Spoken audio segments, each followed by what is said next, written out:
ತುಂಗಭದ್ರಾ ಒಡಲಿಗೆ ಭದ್ರತೆಯ ಕವಚ 33 ಹೊಸ ಕ್ರಸ್ಟ್ ಗೇಟ್ಗಳು ಇಂದು ಲೋಕಾರ್ಪಣೆ 51 ಕೋಟಿ ವೆಚ್ಚದ ಕಾಮಗಾರಿ 3 ರಾಜ್ಯಗಳ ಸಿಎಂಗಳು ಸಾಕ್ಷಿ ಟಿಬಿ ಡ್ಯಾಂಗೆ ನವ ವೈಭವ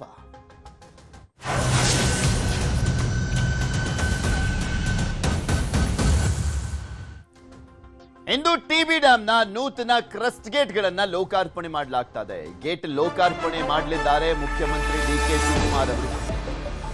ಟಿಬಿ ಡ್ಯಾಂನ ನೂತನ ಕ್ರಸ್ಟ್ ಗೇಟ್ಗಳನ್ನು ಲೋಕಾರ್ಪಣೆ ಮಾಡಲಾಗ್ತದೆ 33 ಕ್ರಸ್ಟ್ ಗೇಟ್ಗಳಿದ್ವು 33 ಕ್ರಸ್ಟ್ ಗೇಟ್ಗಳನ್ನು ಕೂಡ ಹೊಸದಾಗಿ ಅಳವಡಿಕೆ ಮಾಡಲಾಗಿರುವಂಥದ್ದು ಈ ಕಾರ್ಯಕ್ರಮದಲ್ಲಿ ಆಂಧ್ರ ಪ್ರದೇಶದ ಮುಖ್ಯಮಂತ್ರಿ ಚಂದ್ರಬಾಬು ನಾಯ್ಡು ತೆಲಂಗಾಣದ ಮುಖ್ಯಮಂತ್ರಿ ರೇವಂತ್ ರೆಡ್ಡಿ ಭಾಗಿಯಾಗ್ತಾರೆ ಯಾಕಂದ್ರೆ ಟಿಬಿ ಡ್ಯಾಮ್ ಆಂಧ್ರ ತೆಲಂಗಾಣ ಇಲ್ಲಿಗೂ ಕೂಡ ನೀರು ಹೋಗುವಂಥದ್ದು ಅವರೆಲ್ಲರೂ ಕೂಡ ಸೇರ್ಕೊಂಡೇ ಈ ಡ್ಯಾಮ್ ಅನ್ನ ಕಟ್ಟಿದ್ದಂಥದ್ದು ಸೊ ಹೀಗಾಗಿ ಅವರು ಕೂಡ ಭಾಗಿಯಾಗ್ತಾರೆ ಬೆಳಗ್ಗೆ 10 ಗಂಟೆ ನಂತರ ಕ್ರಸ್ಟ್ ಗೇಟ್ಗಳ ಉದ್ಘಾಟನೆ ಮುನ್ರಾಬಾದ್ನ ಶಾಲಾ ಆವರಣದಲ್ಲಿ ವೇದಿಕೆ ಕಾರ್ಯಕ್ರಮ ಇದೆ ಕಾರ್ಯಕ್ರಮದಲ್ಲಿ ಸುಮಾರು 5,000 ಜನ ಸೇರುವಂತ ಸಾಧ್ಯತೆ ಇದೆ 73 ವರ್ಷಗಳ ನಂತರ ಮೊದಲ ಬಾರಿ ಗೇಟ್ ಅನ್ನ ಬದಲಾವಣೆ ಮಾಡಲಾಗಿದೆ ಈ ಜಲಾಶಯವು ಸುಮಾರು ಹತ್ತತ್ರ 101ರಿಂದ 135 TMC ವರೆಗೂ ನೀರನ್ನ ಸಂಗ್ರಹಿಸುವಂತ ಸಾಮರ್ಥ್ಯ ಹೊಂದಿದೆ ಕರ್ನಾಟಕ ಆಂಧ್ರ ಪ್ರದೇಶ ಮತ್ತು ತೆಲಂಗಾಣದ ಲಕ್ಷಾಂತರ ರೈತರಿಗೆ ಇದು ಜೀವನಾಡಿಯಾಗಿದೆ ಜಲಸಂಪನ್ಮೂಲ ಸಚಿವರಾಗಿದ್ದರು ಹಿಂದೆ ಡಿಕೆ ಶಿವಕುಮಾರ್ ಅವರು ಕ್ರಸ್ಟ್ ಗೇಟ್ ಅಳವಡಿಸುವಂತ ನಿಟ್ಟಿನಲ್ಲಿ ಅವರ ಪಾತ್ರ ಇದೆ ಈಗ ಮುಖ್ಯಮಂತ್ರಿಗಳಾಗಿ ಬಂದು ಅವರು ಉದ್ಘಾಟನೆಯನ್ನ ಮಾಡಲಿದ್ದಾರೆ ಈಗ ಆಲ್ರೆಡಿ DC ಎಲ್ಲ ಹೋಗಿ ಸ್ಥಳ ಪರಿಶೀಲನೆಯನ್ನ ಮಾಡಿದ್ದಾರೆ ಯಾಕೆಂದ್ರೆ 3 ರಾಜ್ಯಗಳ ಮುಖ್ಯಮಂತ್ರಿಗಳು ಬರ್ತಾ ಇರುವಂತ ಹಿನ್ನೆಲೆಯಲ್ಲಿ ಕಾರ್ಯಕ್ರಮ ಇರುವಂತ ಹಿನ್ನೆಲೆಯಲ್ಲಿ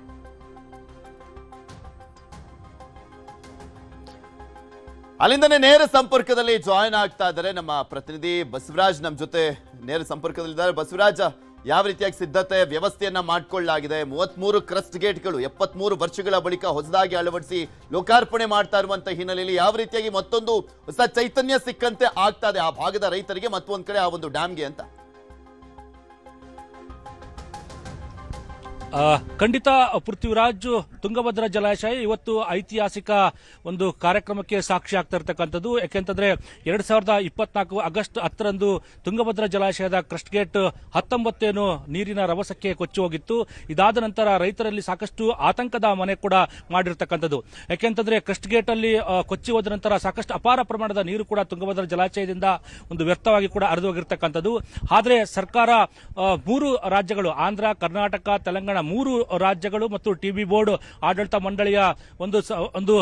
ಪ್ರಯತ್ನದಿಂದಾಗಿ ಆ ಒಂದು ಕ್ರಸ್ಟ್ ಗೇಟ್ ಅನ್ನು ಸ್ಟಾಪ್ ಲಾಕ್ ಗೇಟ್ ಅನ್ನು ಅಳವಡಿಸುವಲ್ಲಿ ಕೂಡ ಯಶಸ್ವಿ ಕೂಡ ಆಗಿತ್ತು ಅದಾದ ನಂತರ 33 ಗೇಟ್ಗಳನ್ನು ಕೂಡ ಕ್ರಸ್ಟ್ ಗೇಟ್ಗಳನ್ನು ಕೂಡ ಬದಲಾವಣೆ ಮಾಡಬೇಕು ಅನ್ನೋ ನಿಟ್ಟಿನಲ್ಲಿ ಕೂಡ ಸಾಕಷ್ಟು ತಜ್ಞರು ಒಂದು ಸಲಹೆಯನ್ನು ಕೂಡ ಕೊಟ್ಟಿದ್ರು ಯಾಕೆಂತಂದ್ರೆ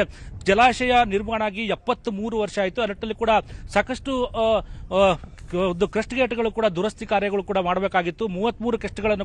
ಕ್ರಸ್ಟ್ ಗೇಟ್ಗಳ ಬದಲಾವಣೆ ಮಾಡಬೇಕು ಅನ್ನೋ ನಿಟ್ಟಿನಲ್ಲಿ ಕೂಡ ತಜ್ಞರು ಒಂದು ಸರ್ಕಾರಕ್ಕೆ ಒಂದು ವರದಿಯನ್ನು ಕೂಡ ಕೊಟ್ಟಿದ್ರು ಆ ನಿಟ್ಟಿನಲ್ಲಿ ಒಂದು ತಜ್ಞರ ಒಂದು ವರದಿಯನ್ನು ಆಧರಿಸಿ ಈಗಾಗಲೇ 33 ಕ್ರಸ್ಟ್ ಗೇಟ್ಗಳನ್ನು ಕೂಡ ಬದಲಾವಣೆ ಮಾಡಿರ್ತಕ್ಕಂಥದ್ದು ಸುಮಾರು 51 ಕೋಟಿ ಇದಕ್ಕೆ ಒಂದು ವೆಚ್ಚ ಕೂಡ ಆಗಿರ್ತಕ್ಕಂಥದ್ದು ಕಾಲಮಿತಿ ಒಳಗಡೆ ಅಂದ್ರೆ ಈ ಬಾರಿ 2ನೇ ಬೆಳೆಗೆ ಕೂಡ ರೈತರಿಗೆ ಕೂಡ ನೀರಿಲ್ಲ ಆದಾಗ್ಯೂ ಕೂಡ ರೈತರು ಸಾಕಷ್ಟು ಸಂಕಷ್ಟದಲ್ಲಿದ್ರು ಆದರೆ ಕ್ರಸ್ಟ್ ಗೇಟ್ ಅಳವಡಿಕೆ ಕಾರ್ಯ ಈ ವರ್ಷ ಆದ್ರೂ ಮುಗಿತ್ತೋ ಇಲ್ಲ ನಿಟ್ಟಿನಲ್ಲಿ ಕೂಡ ಆತಂಕದಲ್ಲಿ ಕೂಡ ರೈತರು ಇದ್ರು ಆದ್ರೆ ಕಾಲಮಿತಿ ಒಳಗಡೆ ಕೂಡ ಕ್ರಸ್ಟ್ ಗೇಟ್ಗಳನ್ನು ಒಂದು ಹೊಸ ಕ್ರಸ್ಟ್ ಗೇಟ್ಗಳನ್ನು ಅಳವಡಿಸುವಲ್ಲಿ ಕೂಡ ಯಶಸ್ವಿ ಆಗಿರ್ತಕ್ಕಂಥದ್ದು ಜೊತೆಗೆ 33 ಕ್ರಸ್ಟ್ ಗೇಟ್ಗಳಿಗೆ ಕೂಡ ಹೊಸ ಚೈನ್ ಅನ್ನು ಕೂಡ ಅಳವಡಿಕೆ ಮಾಡಿರ್ತಕ್ಕಂಥದ್ದು ಆ ನಿಟ್ಟಿನಲ್ಲಿ ಇವತ್ತು ಒಂದು ರೀತಿಯ ಐತಿಹಾಸಿಕ ಕಾರ್ಯಕ್ರಮ ಅಂತ ಹೇಳ್ಬೋದು ಯಾಕೆಂತಂದ್ರೆ 3 ರಾಜ್ಯದ ಮುಖ್ಯಮಂತ್ರಿಗಳು ಕೂಡ ಈ ಒಂದು ಹೊಸ ಕ್ರಸ್ಟ್ ಗೇಟ್ಗಳ ಲೋಕಾರ್ಪಣೆ ಕಾರ್ಯಕ್ರಮಕ್ಕೆ ಬರ್ತಾ ಇರತಕ್ಕಂಥದ್ದು ಈಗಾಗಲೇ ಕಾರ್ಯಕ್ರಮಕ್ಕೆ ಒಂದು ಕ್ಷಣಗಣನೆ ಕೂಡ ಆರಂಭ ಆಗಿರ್ತಕ್ಕಂಥದ್ದು ನಾವೀಗ ಜಲಾಶಯದ ಬಳಿ ಇರತಕ್ಕಂಥದ್ದು ಜಲಾಶಯದ ಕೂಡ ಸಾಕಷ್ಟು ರೀತಿಯ ಎಲ್ಲ ರೀತಿಯ ಒಂದು ಸಿದ್ಧತೆಯನ್ನು ಕೂಡ ಮಾಡಿಕೊಂಡಿರತಕ್ಕಂಥದ್ದು ಈಗಾಗಲೇ ಒಂದು ಬೆಳಿಗ್ಗೆ 10:30 ಸುಮಾರಿಗೆ 3 ರಾಜ್ಯದ ಮುಖ್ಯಮಂತ್ರಿಗಳು ಕೂಡ ಇದೇ ತುಂಗಭದ್ರಾ ಜಲಾಶಯಕ್ಕೆ ಕೂಡ ಬರ್ತಾ ಇರತಕ್ಕ ನಿಟ್ಟಿನಲ್ಲಿ ಕೂಡ ಸಾಕಷ್ಟು ರೀತಿಯ ಎಲ್ಲ ಸಿದ್ಧತೆಗಳು ಕೂಡ ನಡೆದಿರತಕ್ಕಂಥದ್ದು ಭಾರಿ ಪೊಲೀಸ್ ಬಿಗಿ ಬಂದೋಬಸ್ತನ್ನು ಕೂಡ ಏರ್ಪಾಟು ಮಾಡಿರತಕ್ಕಂಥದ್ದು ಬರ್ತಕ್ಕಂಥ 3 ರಾಜ್ಯದ ಮುಖ್ಯಮಂತ್ರಿಗಳು ಡಿಕೆ ಶಿವಕುಮಾರ್ ಆಗಿರ್ಬೋದು ರೇವಂತ್ ರೆಡ್ಡಿ ಜೊತೆಗೆ ಚಂದ್ರಬಾಬು ನಾಯ್ಡು ಸೇರಿದಂತೆ ಕೇಂದ್ರದ ಒಂದು ನೀರಾವರಿ ಸಚಿವರು ಸೇರಿದಂತೆ ಬಹುತೇಕ ಎಲ್ಲ 3 ರಾಜ್ಯಗಳ ಚೀಫ್ ಸೆಕ್ರೆಟರಿಗಳು ಕೂಡ ಈ ಒಂದು ಕಾರ್ಯಕ್ರಮದಲ್ಲಿ ಭಾಗವಹಿಸುತ್ತಿರತಕ್ಕಂಥದ್ದು ಜೊತೆಗೆ ಇದು ಒಂದು ತುಂಗಭದ್ರಾ ಜಲಾಶಯ ಈ ಭಾಗದ ಜೀವನಾಡಿ ಅಂತ ಹೇಳ್ಬೋದು ಯಾಕಂದ್ರೆ ಕರ್ನಾಟಕದ 4 ಜಿಲ್ಲೆ ಸೇರಿದಂತೆ ನೆರೆ ಆಂಧ್ರದ ಕೆಲ ಜಿಲ್ಲೆಗಳ ರೈತರ ಜೀವನಾಡಿಯಾಗಿರ್ತಕ್ಕಂಥದ್ದು ಲಕ್ಷಾಂತರ ರೈತರಿಗೆ ನೀರುಣಿಸ್ತಕ್ಕಂಥ ತುಂಗಭದ್ರಾ ಜಲಾಶಯದ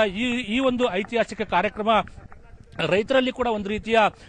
ಮಂದಹಾಸ ಮೂಡಿರತಕ್ಕಂಥದ್ದು. ಯಾಕೆಂತಂದ್ರೆ ಸಾಕಷ್ಟು ಆತಂಕ ಕೂಡ ರೈತರಿಗಿತ್ತು. ಯಾಕೆಂತಂದ್ರೆ ಕ್ರಸ್ಟ್ ಗೇಟ್ ಈ ವರ್ಷ ಆದರೂ ಅಳವಡಿಕೆ ಆಗುತ್ತೆ ಅನ್ನೋದ್ರಲ್ಲಿ ಕೂಡ ಆತಂಕ ಇರತಕ್ಕಂಥ ಹಿನ್ನೆಲೆಯಲ್ಲಿ ಇವತ್ತು ಆ ಒಂದು ಲೋಕಾರ್ಪಣೆ ಕಾರ್ಯಕ್ರಮಕ್ಕೆ ಒಂದು ಸಾಕ್ಷಿ ಕೂಡ ಆಗ್ತಾ ಇರತಕ್ಕಂಥದ್ದು. ನಾವು ನೋಡ್ತಾ ಇರತಕ್ಕಂಥ ದೃಶ್ಯಗಳೇನಿದಾವೆ ಇವು ಬ್ಯಾಟರಿ ಚಾಲಿತ ವಾಹನಗಳಿದಾವೆ. ಇದೇ ಒಂದು 5 ವಾಹನಗಳ ಮೂಲಕ ತುಂಗಭದ್ರಾ ಜಲಾಶಯದ ಕ್ರಸ್ಟ್ ಗೇಟ್ ಅನ್ನ ಉದ್ಘಾಟನೆ ಮಾಡಲಿಕ್ಕೆ 3 ರಾಜ್ಯದ ಮುಖ್ಯಮಂತ್ರಿಗಳು, ಸಚಿವರು ಕೂಡ ಇದೇ ವಾಹನದ ಮೂಲಕ ಒಂದು ಕ್ರಸ್ಟ್ ಗೇಟ್ ಒಂದು ತುಂಗಭದ್ರಾ ಡ್ಯಾಮ್ ಒಳಗಡೆ ಕೂಡ ಪ್ರವೇಶ ಮಾಡತಕ್ಕಂಥದ್ದು. ನಿಟ್ಟಿನಲ್ಲಿ ಕೂಡ ಸಾಕಷ್ಟು ಬಿಗಿ ಭದ್ರತೆಯನ್ನು ಕೂಡ ಏರ್ಪಾಟು ಮಾಡಿರ್ತಕ್ಕಂಥದ್ದು. ಯಾಕೆಂತಂದ್ರೆ 3 ರಾಜ್ಯದ ಮುಖ್ಯಮಂತ್ರಿಗಳು, ಕೇಂದ್ರದ ಸಚಿವರು ಕೂಡ ಭಾಗವಹಿಸಿರ್ತಕ್ಕಂಥ ಹಿನ್ನೆಲೆಯಲ್ಲಿ ಇಡೀ ತುಂಗಭದ್ರಾ ಜಲಾಶಯ ಸೇರಿದಂತೆ ಜಲಾಶಯದ ಸುತ್ತಮುತ್ತ ಕೂಡ ಸಾಕಷ್ಟು ಪೊಲೀಸ್ ಬಿಗಿ ಭದ್ರತೆಯನ್ನು ಕೂಡ ಏರ್ಪಾಟು ಮಾಡಿರ್ತಕ್ಕಂಥದ್ದು. ಎಲ್ಲ ರೀತಿಯ ಸಿದ್ಧತೆಗಳು ಕೂಡ ಅಂತಿಮ ಹಂತಕ್ಕೆ ಕೂಡ ತಲುಪಿರ್ತಕ್ಕಂಥದ್ದು. ನಿಟ್ಟಿನಲ್ಲಿ ಕೂಡ ಓಕೆ, ಧನ್ಯವಾದ ಬಸವರಾಜ್ ನಿಮ್ಮೆಲ್ಲ ಮಾಹಿತಿಗಾಗಿ.